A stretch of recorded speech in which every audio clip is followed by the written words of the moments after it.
암이라는 것의 정의 자체를 몰랐어요. 누구나 암에 걸릴 수 있다. 다르게 보지 말자라는 시각을 가지자는 거죠.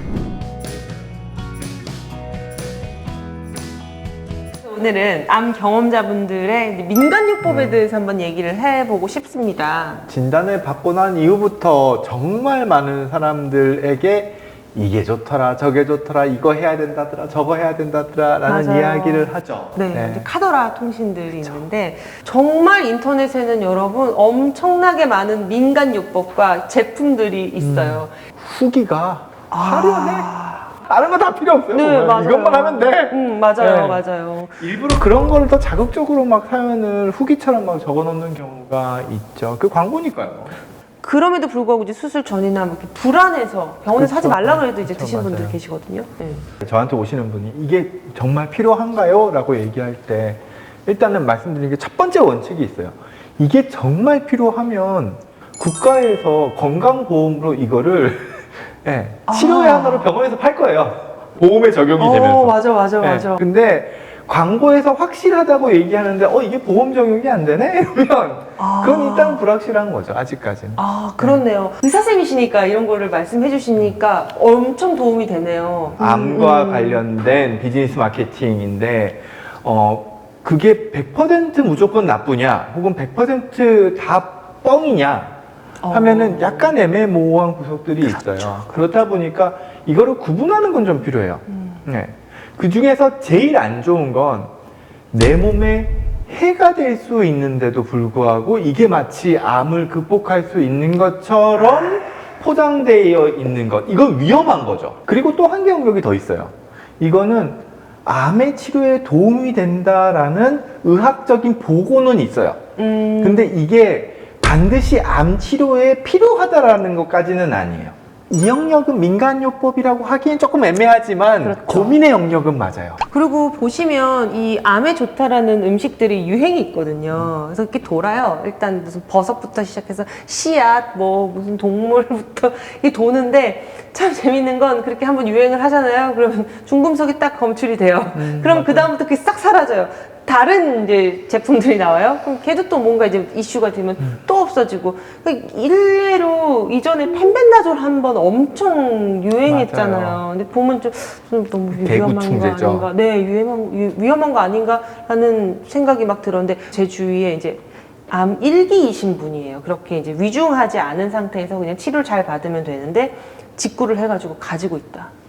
근데 그 불안감이 뭔지는 알 것 같기는 한데 왜곡된 정보가 생산되고 있는 순수한 정말 잘못된 민간요법들 이거는 철저하게 경계하셔야 됩니다. 철저하게 경계하셔야 맞아요. 네. 암 경험자분들이 손이 가게 되는 그 심리적인 기저를 찾아보면은 몇 개를 들 수 있죠. 첫 번째는 나의 불안이죠. 이게 아니면은 내가 기본적으로는 암 치료라는 것이 상당히 높은 완치율을 현재 뭐 어느 정도 이렇게 높은 생존율을 보이고 있지만 그게 내가 되면 어떡하지에 대한 불안 자체가 자꾸 불필요한 영역에까지도 나의 돈을 쓰게 만드는 손을 닿게 만드는 그런 게 한계가 있고요. 두 번째 영역은 의료에 대한 불신인 것 같아요. 개구충제, 팔벤다졸. 네. 이거 자체가 대표적인 의료계에 대한 불신이거든요. 즉 제약회사에서 높은 비용의 항암제를 팔기 위해서 저렴한 암에 도움이 되는 약을 마치 효과가 없듯이 이렇게 치부하고 있다라는 의료계에 대한 불신이 그 개구충제 사건의 핵심이거든요.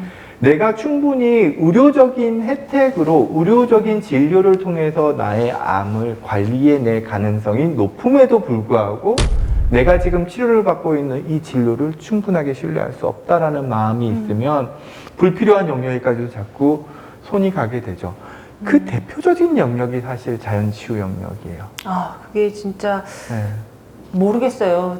저는 이제 그게 너무 위험하다라고 생각을 하고 일단은 병원에 진료를 받고 표준 치료를 따르는 게 저는 맞다고 생각을 하는데 좀 이제 시간이 지날수록 이제 그분들이 뭐 항암 치료가 너무 고통스러우니까 이제 대안으로 선택을 하시는 경우도 있는 것 같거든요. 그러니까 즉 나의 암이 상당히 진행암이어서 더 이상의 치료 자체에 대한 게 의학적으로 불확실하다라고 생각할 때 선택할 수 있는 여러 가지 옵션들로 받아들일 수는 있다고 생각을 해요. 혹은 내가 이 치료를 통해서 얻는 고통이나 해가 너무 크기 때문에 나의 그래도 마지막 삶의 질을 높이기 위해서 가는 거는 모르겠지만, 내가 충분히 치료를 통해서 암을 극복하고 관리할 수 있는 영역이 있음에도 자연치유라는 것 자체가 나의 암을 치유할 수 있다라는 맹신으로 넘어가는 거는 경계할 필요가 분명히 있죠. 물론 의료계의 신뢰에 대한 부분은 치료를 하는 과정에서 저희들이 정서적인 부분을 케어하지 못했을 때 또 불신을 전달해 드리는 부분도 물론 있겠죠.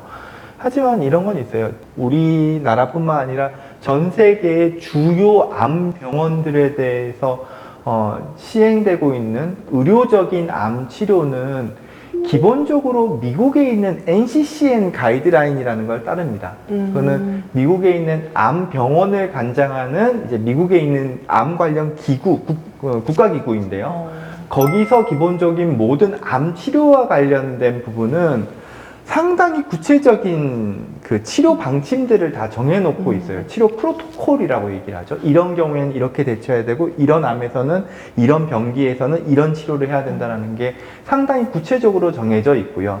근데 그 치료 가이드라인이 그냥 쉽게 나오냐면 그렇지는 않고요. 일단 의료의 영역은 사실 통계의 영역입니다.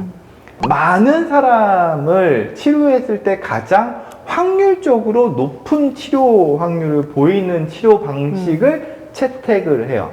예. 물론 거기에 내가 해당 안 될 가능성도 적게나마 있기는 합니다만, 더 불확실의 영역으로 가시면 안 돼요. 이건 적어도 과학적으로 그래도 확률적으로 높은 치료 방법이다라고 인증되고 있는 자료가 있는 치료법이거든요. 그렇기 때문에 적어도 우리가 지푸라기라도 잡는 심정이라면 조금은 더 확실한, 조금은 더 과학적인 근거가 있는 걸 붙잡으셔야 된다고 생각을 합니다. 진짜 좋은 말씀 해주신 것 같아요. 사실 저희는 암경험자분들은 이런 거 잘 모르거든요. NCCN을 저도 처음 들어봤는데 이런 걸 쉽게 설명을 해주시니까 좀 납득이 되는 것 같아요. 저희가 병원을 믿고 따라야 되는 거, 그 다음에 표준치료나 이제 의사 선생님 말을 잘 들어야겠다라는 그쵸. 생각이 또 한 번 드네요. 네.